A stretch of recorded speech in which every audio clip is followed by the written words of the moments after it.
Hello everybody.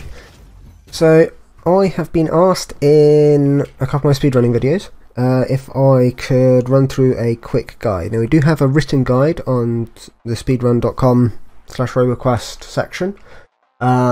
There's a written up, it's a little bit out of date but it's more or less still accurate, but they've asked for a video as well. The write-up was not done by me, it was done by Reigns, one of the other world record holders. But let's go into it. So first of all, let's talk gadgets. If you're running any percent, then at the moment one of the best combos we've found is this. You have sunglasses so that you can deal the most damage that you physically can, because on any percent you're not leveling up much, so you have to scale as hard as you can from items and gadgets. And then you have jetpack. Jetpack loses you a little bit of momentum, but it allows you to maintain the aerial momentum from rocket jumps the best, especially in combination with the mine gun, because you can repeatedly propel yourself even faster. Rocket pants will let you go a little bit faster, but for less time you get, so it's harder to maintain, and overall the amount of time saved between the two hasn't been measured, but it's probably in jetpack's favour at this point. I won't talk about the other classes because Recon's just the best at any percent. You can do any percent on any of the classes, and I've done them. You can watch the videos, but they're not clean. It's not like as good of a run that you can get with Recon. That was any percent. Next, I guess we'll talk about standard S percent on Hero 6 S percent.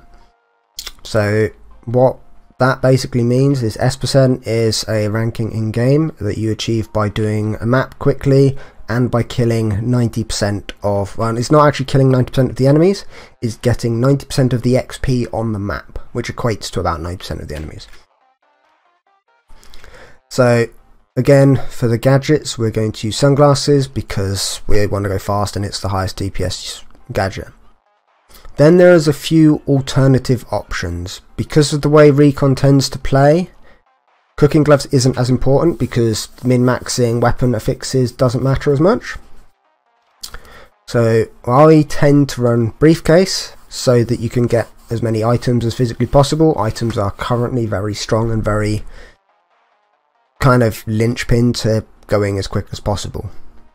And then you have a few other options for your third slot. You can get stopwatch just for a little bit of extra cooldown on your ability, and the build that's being run most on standard S percent relies a lot on its ability, so that's what I tend to run. You can go hard hat just so you can get a bit of extra armor and reduce damage. This just lets you go harder and worry less about your health. Fancy pin wouldn't be a bad shout if you go for rubber ducky setup and get lucky enough with the really good alt fire combo, but that relies a lot on RNG, and I don't think it'll be much quicker than running hard hat or stopwatch. Alternatively, you can go roller for even more fire rate and movement speed. It won't help you against most bosses though, other than obviously Cater Coaster. So for the most part, this is a good pick, but it's not picked very often. This is just a more solid option. The other classes follow a similar thinking pattern. Guardian does rely somewhat on his weapons, so cooking gloves can be very good, or if you're doing a more melee setup, safety helmet's good, or if you're doing the shield explosion, cooldown's good. Roller and fancy pin are always a secondary option that you can take, but not many people do take. Engineer cooldown is not very important at all. You're mostly ranged, so safety helmet isn't going to be picked very often, so your best three options here are cooking gloves if you're going elemental, which is probably the best for a speed run because you tend to want to go fire elemental, so this lets you roll fire onto your weapons fairly easily, so cooking gloves tends to be the go-to. Again, fancy pin will help if you want to do an alt fire get up, which could be quicker but it's unlikely, and roller ultimately will give you more DPS than cooking gloves if you can utilize it correctly.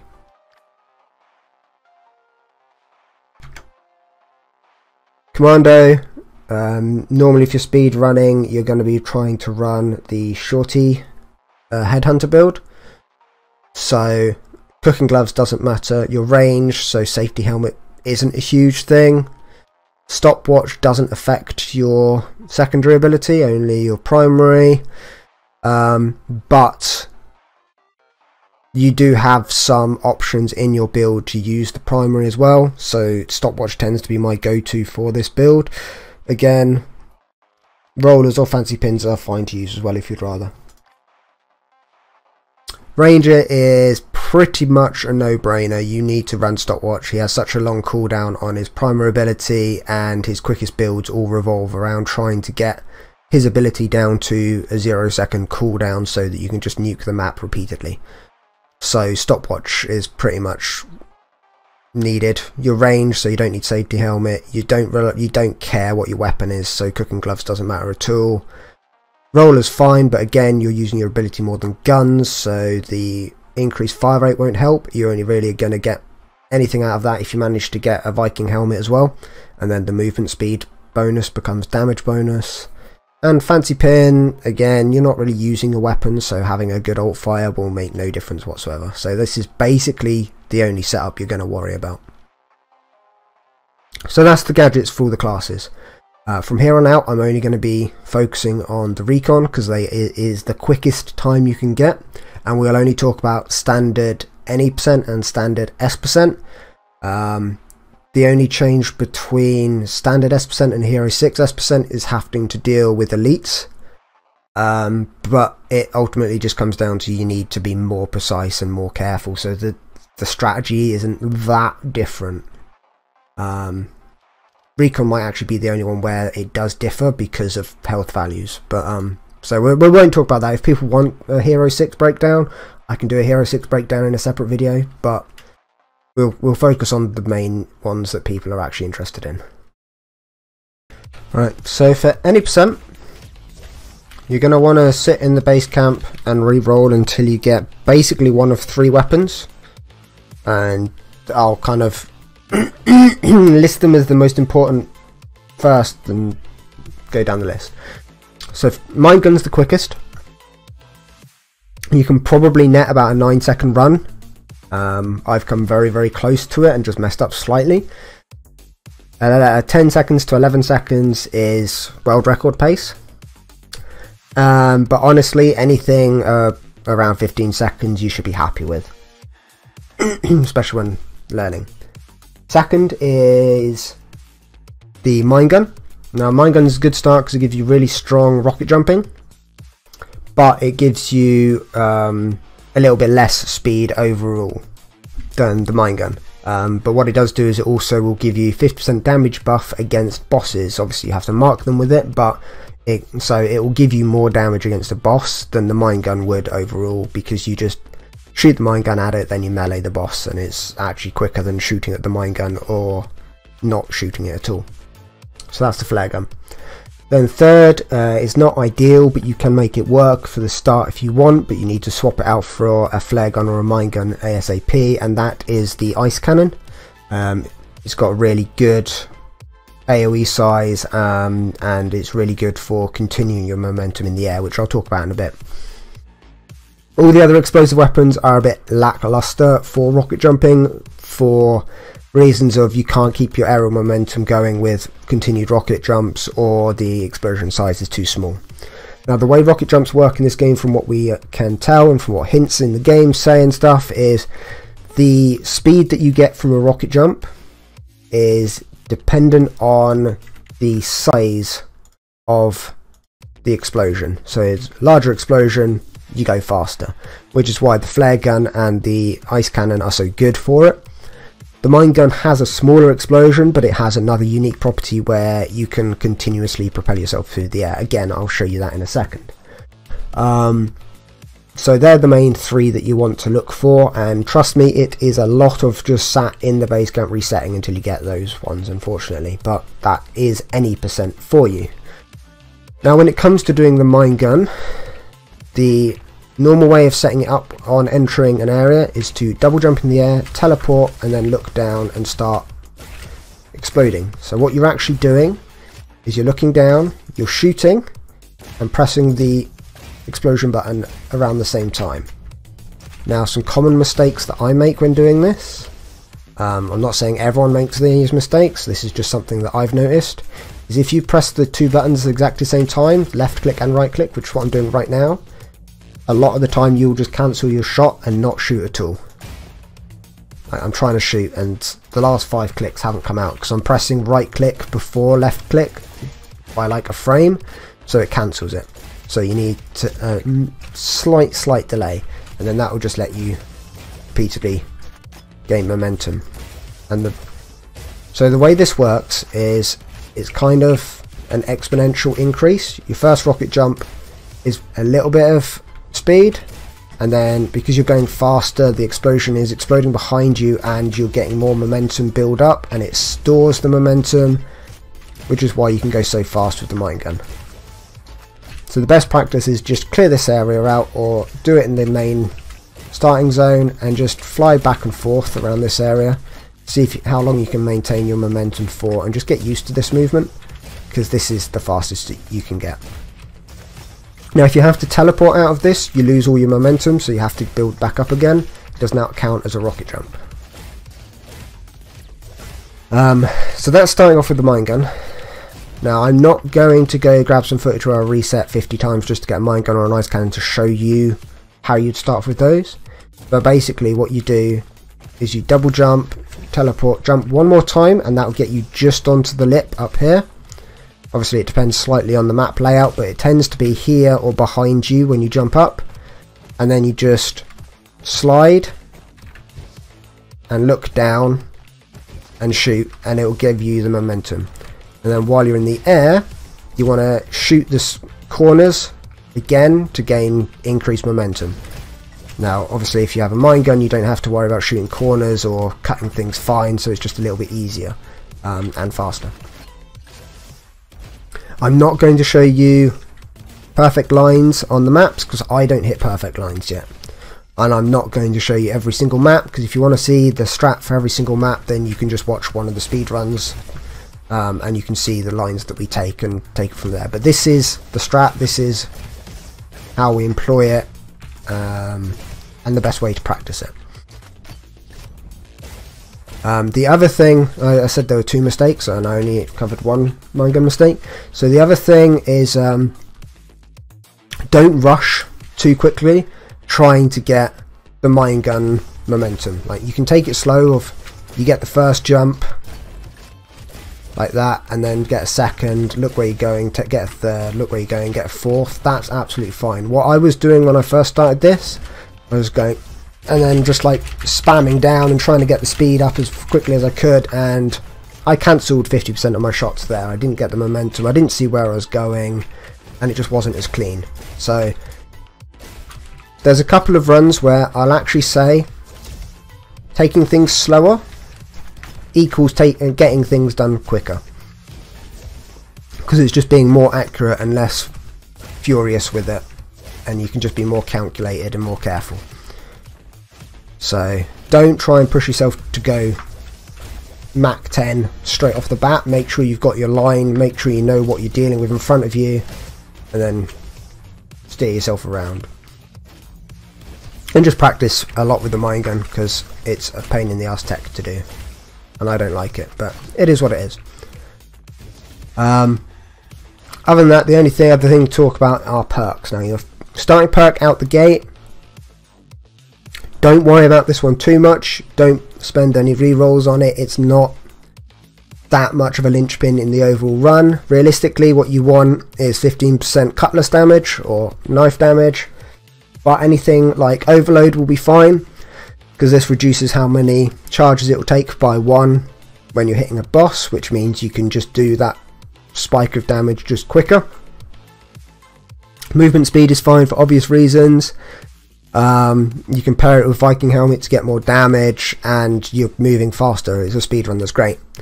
Blink cooldown is also fine because you want to be blinking fairly often, not only just to make sure you've got it up when you need it to get your momentum up, but for correcting your momentum or in party rooms or the big fight rooms, just so you can stun enemies so that they stay in a pack or so they're not going to damage you and stuff like that. So it's fine to take a cooldown if you want, but ultimately always look for the dagger damage. Well, don't look for it. If you have it, take the dagger damage, but take the first roll as whatever it gets. Other than that, we tend to prioritize getting Cutlass because it just scales ridiculously well. It has some of the highest base damage in the game, and it has some a 50% damage increase basically on the second upgrade, which is just huge.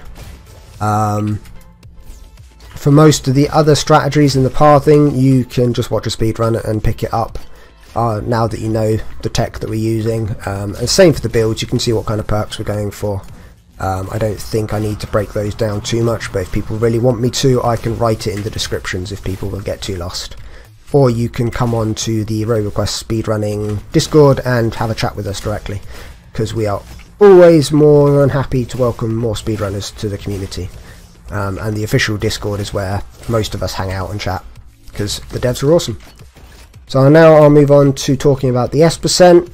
It's probably going to be a larger section because there's a lot more to go over in the S%, because it's a longer run and it's more kind of tactful. You have to plan a bunch of steps rather than just, I have mine gun, I have this perk, let's go. So let's move on to it now. Right, so this section I want to do something a little bit different. I want to actually break down a video of a standard S% run that I've done. So this is a run that I did recently. It's currently world record pace, or it is world record. I'm not happy with it because it could have been a sub 10 if I hadn't messed up. But so basically with standard S%, as I said earlier, you have to get S%, you have to complete a map within a determined quick time of the game, which is quite lenient, don't worry about it. If you're not taking like 5 minutes a map, you're probably going to get it.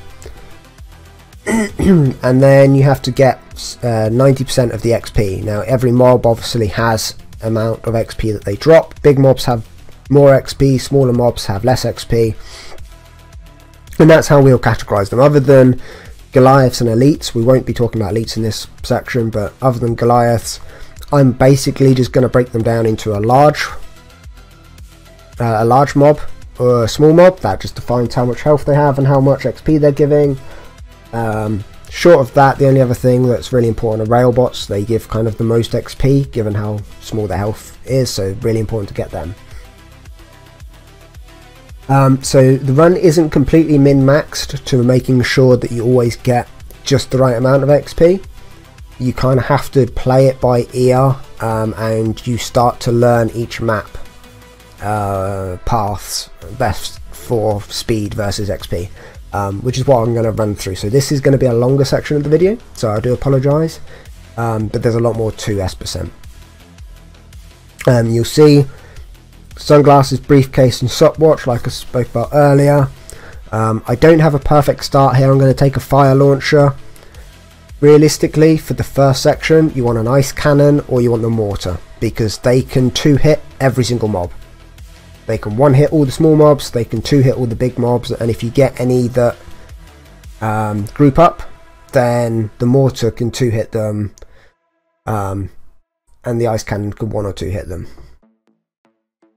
I prefer the ice cannon, but the mortar is one of the faster ones as well. So what we do first, we grab it, we're going to come out the gates. There's going to be like 3 large mobs. It's normally, so if we just rewind quickly, so this is kind of standard. What we'll see is 2 large mobs, which you have here and over here. Then you've got a turret, which counts as a large mob as well. Then you'll have 2 pawns, which one's here and like one's over here. And you have a bunch of flying mobs. Flying mobs like this, I don't tend to worry about them too much. They give very little XP and they're awkward to shoot, so you can skip them.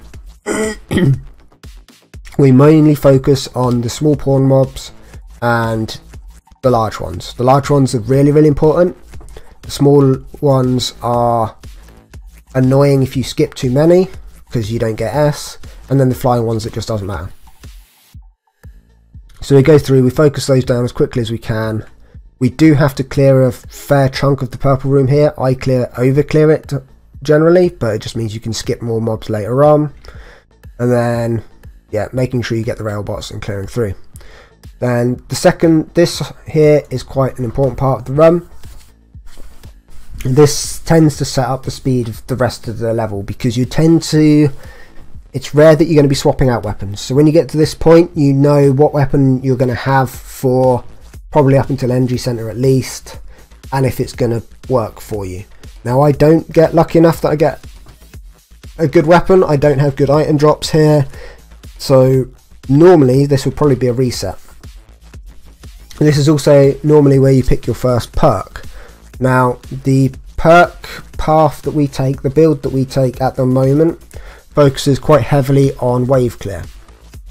Now, in fact, I did restart, look, so that was a perfect example.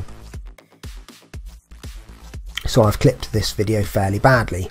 But this time I've started with a Gatling gun, which is also, it's an absolutely fine thing to use. You can one or two shot most of the mobs. You do have to reload mid room fairly often, so it's not amazing, but it does the job. Here we've got a flare gun, so we know that we can get some good boss damage. And we've got some items that can set us up as well, because we've got Toaster here, which will give a decent damage bonus. That's always what we're looking for, is items that will min-max your damage output. So things like Toaster, things like paintbrushes, they're all really, really good. But you kind of have to lean into your playstyle on your items, and you'll pick it up and learn as you go. But as I was saying, our build options at the moment, we tend to want to focus on mob clear for the first couple of perks, and then towards Energy Center we start to focus on boss clear, because we have some heavier health mobs coming up from Energy Center onwards, so it's really important just to get that power spike.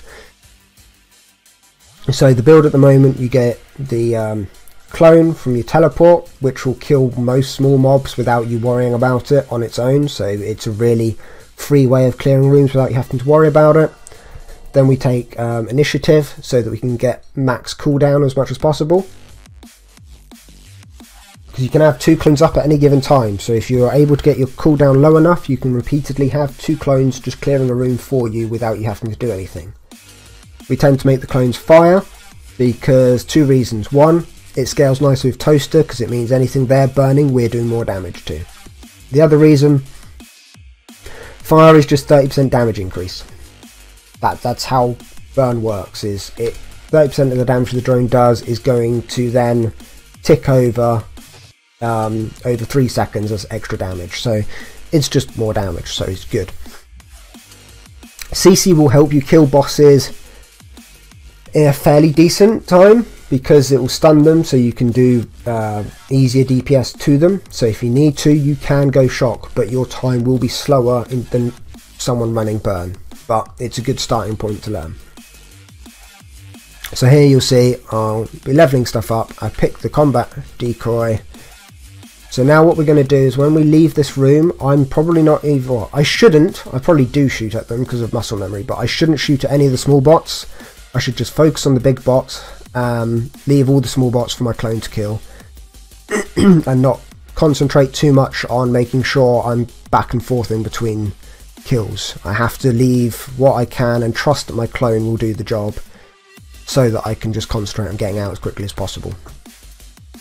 Here I concentrate too much on getting out, and it's actually a fairly slow escape. So Quarry, you're going to still need to clear most of the rooms because of how the mobs work out.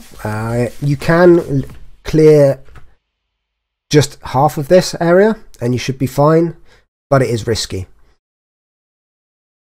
And what I'm doing a lot of is, when these cross sections here, so this is the first room, clear the first room as you would normally. In the cross section, what you really want to do is you take out the rail bot and then you teleport out of that room, because we have to clear the purple room. So this purple room needs clearing either way, yeah, and this is a dead end because we're not going to go get the items and stuff. So you go in, you clear this room, and you're going to come back through this room anyway. So it's a pure waste of time to sit and kill every single mob here, go into here, kill every single mob here, and leave through here, then you're walking through an empty room, and then you're going to the next room with enemies. What you may as well do is kill the enemy that you have to, which is the Railbot, because that's on a time limit. So we have to kill that. I may as well do a little bit of damage as I'm coming through, and then we're going to leave the clone to kill as much of the room as it can. Just come in, kill that, teleport out. So now the drone is doing damage to the mobs over here. I'm clearing this room. Again, you only have to clear about half of this, so what I should do is just damage a few targets, then teleport out of it, so I've left my clone in that room. If it kills anything more, that's a bonus to me. That's just more XP. I don't care at this point if it's getting XP or not. So anything that does is a bonus. I'm just coming down from a cold, so my throat's hurting a little bit from this. I do apologise. So then we come back into this room, clear this room up. We're going to just damage them until the clone is back on cooldown, and then we should really teleport out and leave it to clear up. But we did enough damage, so we've now got the clone to clear this room with us. Switch it to burn. The only downside to taking burn at this point is there are some mobs on this map which are immune to burning. This bot here, the flamer, they're immune to burning. If your clone targets one of those, it will waste pretty much all of its uptime trying to kill it once you've turned it to burn damage, which is inefficient and slow. So it's really important once you've got a burning clone to make sure you prioritise killing that target, because your clone can kill this, probably that turret on its own. So then all I have to kill is this turret, this big one, and this. Now, is that how it plays out? No, because no one's perfect. But that in essence is how the thought process is. And now again, this area is a crossroads. We go into the orange room because we really need that free level up and that free possible upgrades on items, so we do go into the orange room. So we're going into this area anyway. Again, we have to come back out of this and into this area. So you either want to leave a clone clearing here, or you just shoot as you go through it and then leave, because we're coming back. So it's not losing any time, it's not gaining any time if I sit there and kill. Now I've left a clone here. It's a bit cheesy, but once you go in here, the time is frozen. So I've left the clone out there doing damage to things while I'm still doing admin. Technically, you could keep darting in and out of that door, leaving clones until they clear the whole area.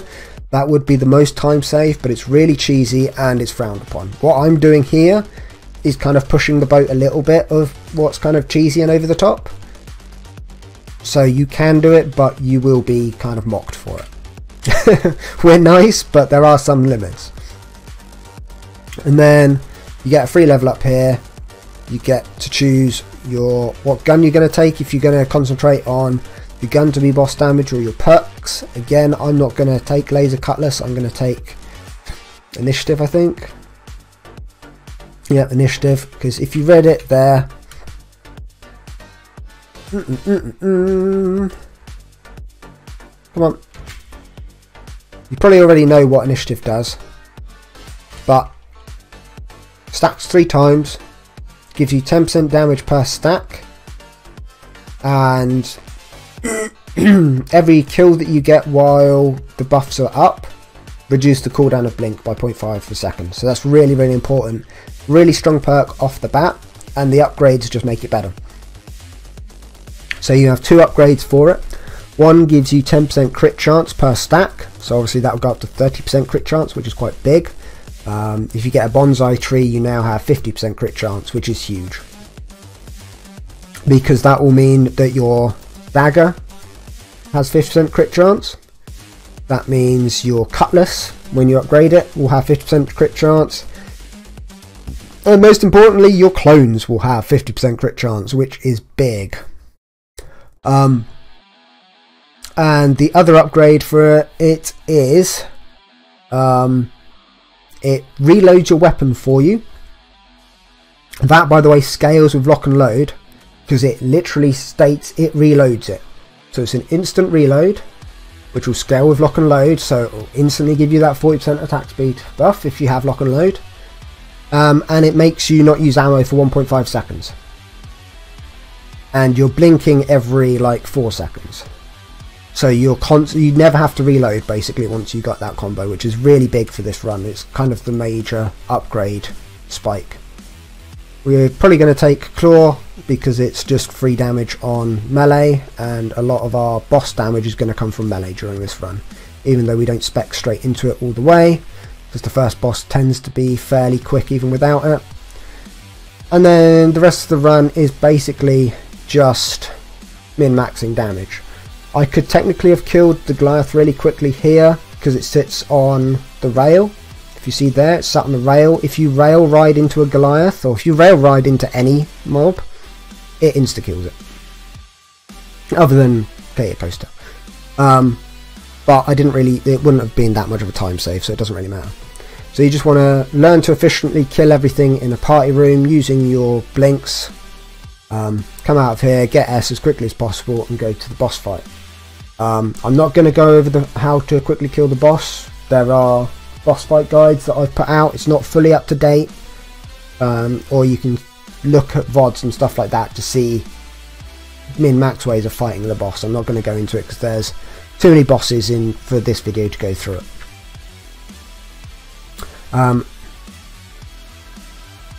And I didn't finish that run. So next we want to talk about Aqua. So Aqua's one of the first ones where you can start to choose if you're going to ignore the purple area or not. You do not have to go into the purple area in order to hit S, but what that means is you will have to kill the Goliath at the end, and you will have to kill every single enemy between you and the exit pretty much, which means you could lose time having to backtrack, or if a small mob walks around a corner you have to then walk around the corner to try and track it, which can lose you time.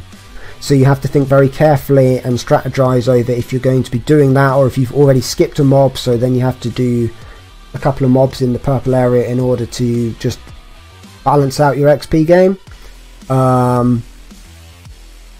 So there's a few things to think about on this map. I normally, when running Recon, because you have high enough damage and you're probably going to have Cutlass by the time you get to the Goliath, to skip most of the purple room.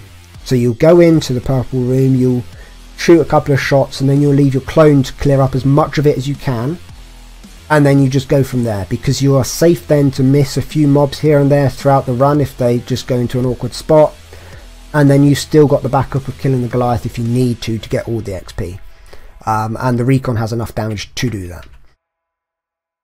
So for the most part you just go through. You want to take out the shield drones because the clones can struggle a little bit of dealing with shielded enemies, but for the most part you're starting in, shooting a few mobs, and then leaving your clone to clear it up, and then just rinse and repeat. Make sure you always get the rail bots. We'll see here, I jump in, I clear a few, then I leave my clone to clear up the rest of the purple area. I realise that flying mob's not going to be dealt with, and yeah, just repeatedly making sure that clones are up to cover the area and that you're just skipping through. And it's just rinse and repeat. Again, you'll have to learn how to do the party room because everyone will do it slightly differently.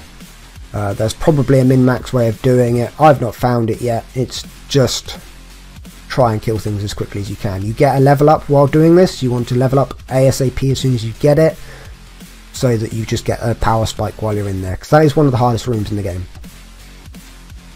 And then we'll see at the end. What I actually choose to do is just go beeline straight for the Goliath, so I get the XP spike straight away, so then I know how many small mobs I can skip. Energy Center, you get a humongous amount of XP from Energy Center. So if you want, you can actually completely skip Purple Room and not even worry about it. You'll still be skipping the last area. What I've started doing, I don't know if I do it in this run, let's see, no. So again, what I'm doing in this run is I'm just using my clone to clear the rooms. I go in, I damage a few, and then I go out. One really big thing to concentrate on this run is, you see this mob here? So this drone is buffing this guy. So this can't be killed while it's got a shield on, while it's on a friendly target. Now the problem with this is clones are semi-smart programs. If you have a mob like this one here that you can just about see, where it's got a head crab on it shielding it, the clone will normally shoot the head crab first and then the enemy. But because these are programmed in the same way, if this tries to shoot this guy, it will shoot this instead and do no damage, and it will waste all of your clone's uptime. So it's really, really vital to always try and kill any buffed target, because otherwise your clones are going to ignore it. And if you leave a clone trying to clear a room and one of these is still there, your clone will not kill anything in that room and will just spend its whole time shooting that and be completely useless. So you could lose a run to that if you're not aware of it and careful about it. So it's really important to always, if you've got a clone near one of those, like you can see there, the clone was focusing it and wasting its uptime. Other than that, it's quite simple of just cut and paste gameplay, going through, killing things, teleporting, leaving your clone behind, rinse and repeat, and then the boss. Now there's obviously two bosses you can get here. You can either get Judge Ball or Cater Coaster. Cater Coaster is probably the quicker one to kill if you've got the timing down and you've got some good item setups. Again, I'm not going to go into the quick kill of the bosses. If you want quick kill information, watch a stream or look through the guides and stuff and work out your best strat for killing them quickly, because what works for me doesn't work for Rain, and what works for Rain doesn't work for me. So you have to find your own strategies for perfecting how you fight a boss. Haven, you just have to learn the layout. What's really important to know, I don't know if I ever look at the map. I should do before I leave normally, but no. Okay. We'll see if I can find a clip of me looking at the map. Put it here.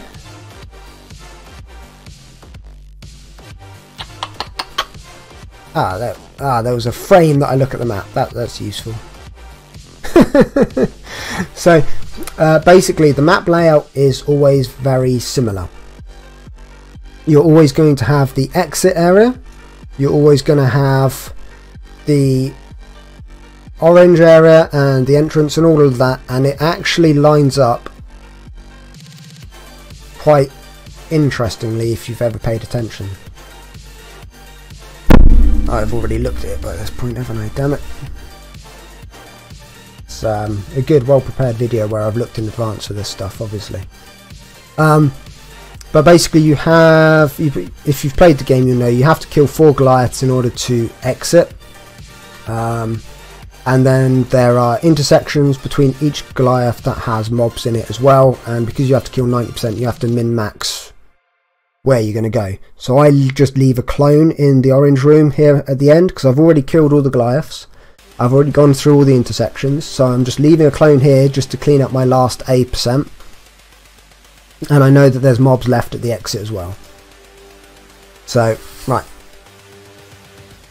So this is where you start. You'll know that there will always be Goliaths, one here, one here, one here, one here, and then you've got the intersections between them.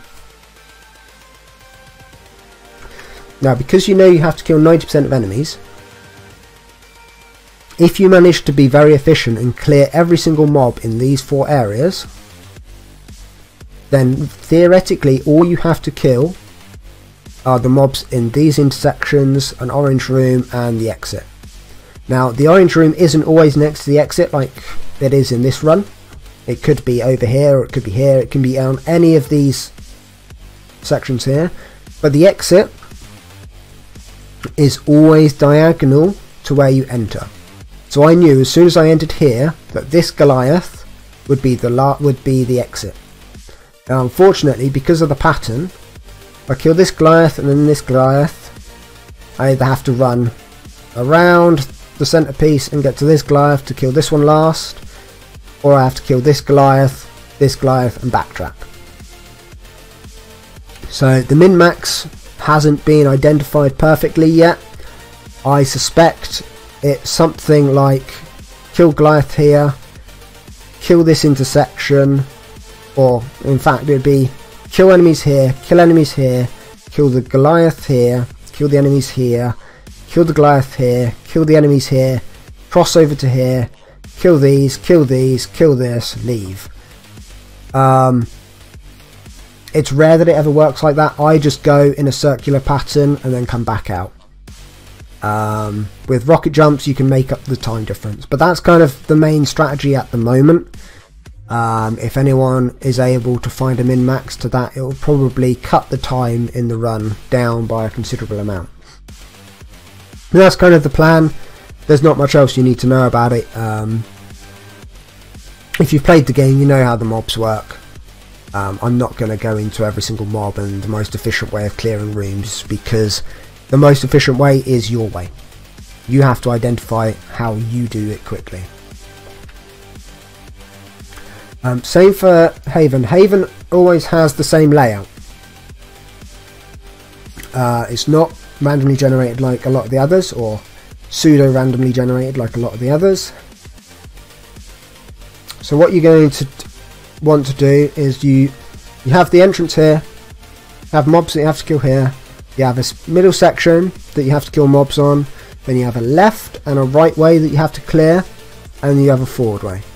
Now because you're going to get to a dead end and come back, what I tend to do is, say I take the left path here first, I'll go out here, I'll go to the left area, I'll shoot a couple of shots as I go through it, I'll leave a clone there, and then the second section I'll do the same. I'll get to the purple area, I'll do the same, I'll enter the puzzle room, I do the puzzle room, I turn around, come back out the puzzle room, and then I carefully clear out anything that my clones haven't killed. And then I'll rinse and repeat through the middle here, just leave a clone in, go down the right hand side, leaving clones as I go, get to the end, turn around, come back, make sure that the mobs have been killed, or kill any mobs on the way back, go to the exit, and hopefully I've got S% by the time I get to the exit. And then again, the boss is just the typical boss. But yeah, so I'm kind of damaging, rocket jumps through the puzzle. You're going to have to min-max your damage against the Goliath, because your drone isn't just going to kill that on its own. And then you just get the boss. Uncle Jim's the quickest. I'm going to be out of character and show you the boss fight, and then that's going to be the end, because this is all you do to Uncle Jim.